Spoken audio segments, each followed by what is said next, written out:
So you have a long to-do list, but instead of getting started, you find yourself spending hours scrolling social media, cleaning and organizing your desk, and literally doing anything except what you have to do. Why? Well, it's not just laziness. It may have to do with the way that our brain processes stress and time. And if you struggle with time management, there's a reason for that. I'm Dr. Tab Shamsi. I'm a clinical psychologist, and in this video, I'm going to break down some of the biggest and most common mistakes and give you some very clear, actionable steps that you can take to start to improve your relationship with time.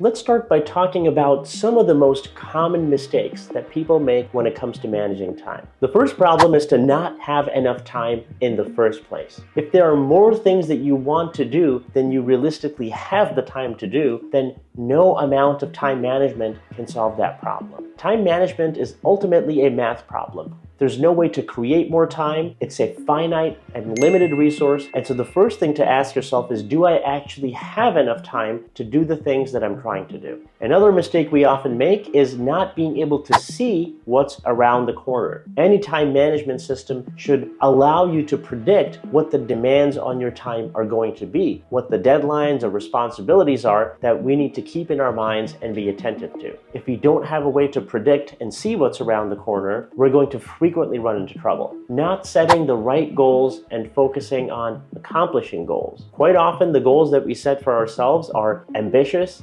vague, ambiguous, but they're very difficult to actually execute. And this can be a very common pitfall. If your day lacks a necessary and clear structure, if your plan for the day is inspirational rather than informational, that might be a strategy for failure. Oftentimes, we make plans when we're feeling motivated and ready, but the execution time, we're in a different state of mind, and we're not quite ready to do the things our past selves thought we would be able to do. And although it can be helpful to have some structure and make plans for the day, it's possible to take this way too far. Having more structure is helpful only up to a certain point, after which it actually becomes unhelpful. And the last biggest mistake people tend to make is expecting to get everything done. We often seem to have this idea that if we could just figure out how to manage our time better and get everything done, we could finally get to the top of the mountain, we can throw our hands up and celebrate, we reach the end of our task list and we've accomplished everything, and we can just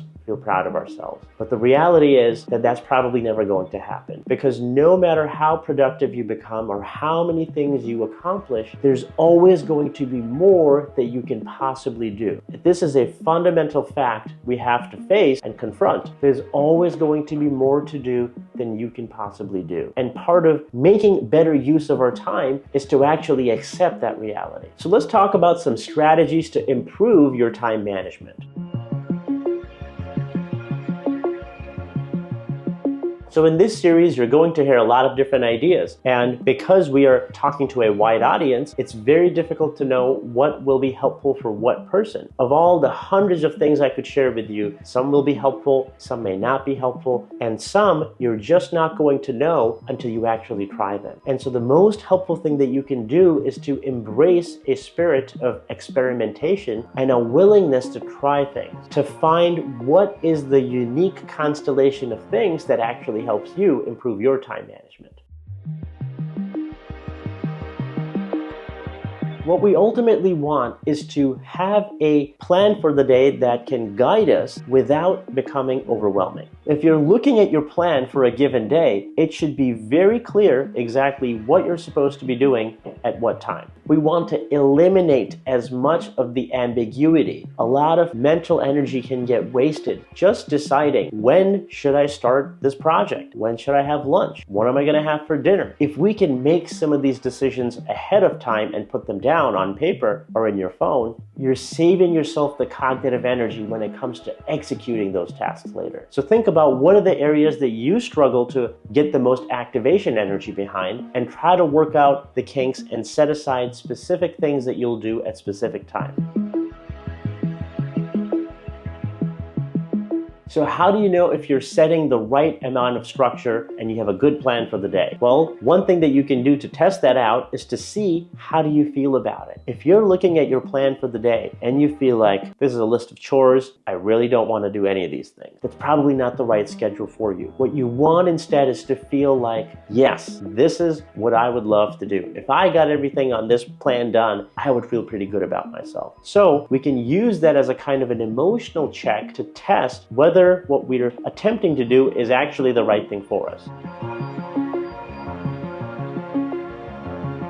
I find quite often when people build schedules or they learn to use a planner, what they tend to do is block out and plan their entire week. And it's quite rigidly structured. There's a time dedicated to every minute of day is occupied with some activity. So I don't recommend doing that. The reason for that is that life is quite unpredictable.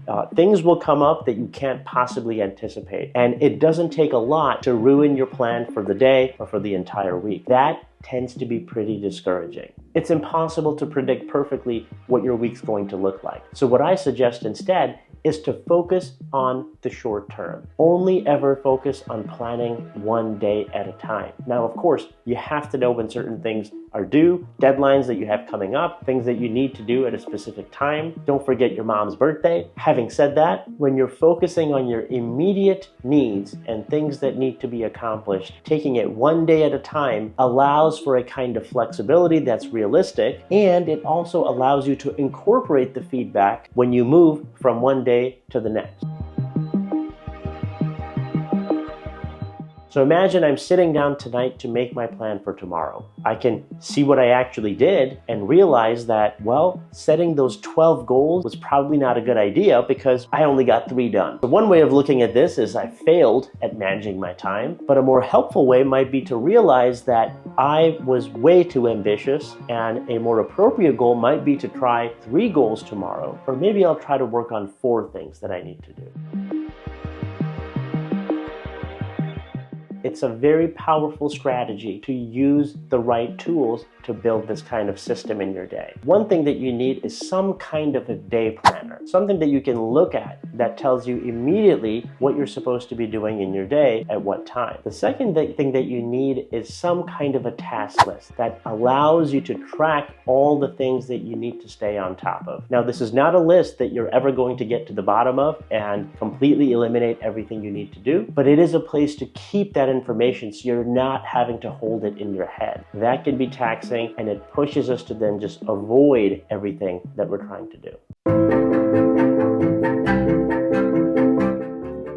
So now that we've laid out the foundation of what it takes to think about time management and to start to build some structure and routine into your day, in the next video, we're going to focus on the topic of motivation. Do you have enough? How do you get it? What if you don't have any? But if you found any of the ideas in this video helpful, please give it a thumbs up and subscribe to the channel so you don't miss the next one. Thanks for watching, and we'll see you next time.